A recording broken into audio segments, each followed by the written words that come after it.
Good morning, everybody, and welcome to day 11 of our Bible study. We are getting to know God. This is the second to last day that we have of this plan. First, we're going to do the verse of the day. We've got April 29th. It is John 1:12.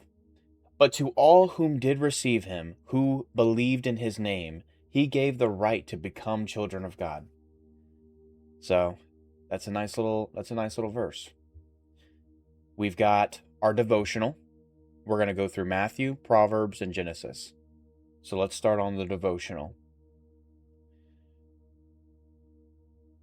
What is the purpose of knowing God?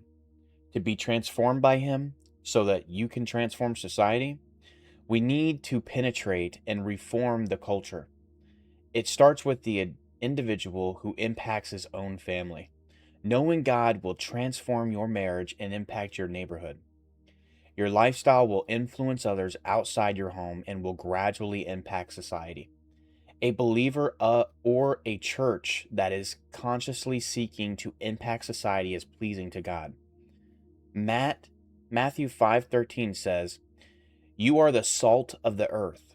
Salt adds flavor and was also used in the biblical days to preserve food.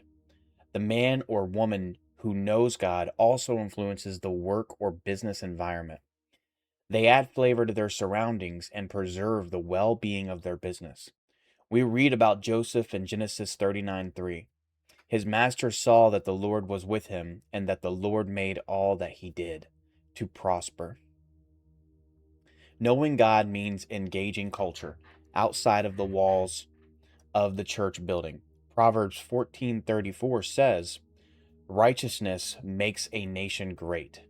As we impact as we impact society, our goal should be to build our nation through righteousness. When I go to a petrol station, I don't spend much time there. After filling up the car with petrol or gas, I want to get away as quickly as possible. The petrol attendant will often ask about cleaning the car windows or checking the oil in the water. Is it like that in Europe? I'm guessing a European person wrote this. Anyways, um, nine out of 10 times I would say no. Why?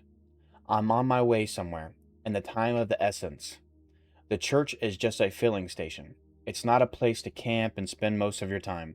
You come in for a quick fill up, and then you are on your way somewhere to serve. Wouldn't it be odd if you went there to fill up, then park the car again? You you don't go anywhere and do not put in any mileage. Putting on mileage in the kingdom means that you serve your fellow man after God has filled you up during your quiet time, topped you up when you go to the house of the Lord. The true purpose of Sunday should be to prepare for what happens from Monday to Saturday. It is an exciting experience when every believer is empowered at the church to do the work of the ministry to which God was called to them. When they initially go out into society between services and only come back to report on what God has done, living for God becomes an endless adventure. You not only get to know God theoretically, but when you experience him as an actively involved in transforming your culture, you understand who God really is changes. The broken find healing. The marginalized find hope and security. The wayward discover their true identity, and their lives are changing forever. I believe that this is what God desires for all of us. So we're going to go ahead and go through these verses real quick. Matthew 5:13. You are the salt of the earth, but what is salt? What good is salt if it has lost its flavor? Can you make it salty again? It will be thrown out and trampled underfoot as worthless. That was Matthew 5:13. Proverbs 14:34.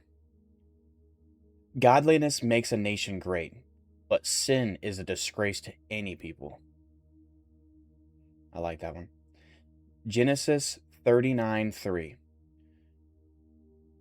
Potiphar noticed this and realized that the Lord was with Joseph, giving him success in everything he did. So there we go, guys. That was day 11. I hope you guys are liking the new AI little clips that I'm adding in, kind of just to give you guys something to watch while we're talking through the Bible study. I noticed that with these videos, their retention's really hard, so hopefully this will make you guys want to stick around more. But anyways, guys, I love y'all. God bless. I'll see you tomorrow for day 12.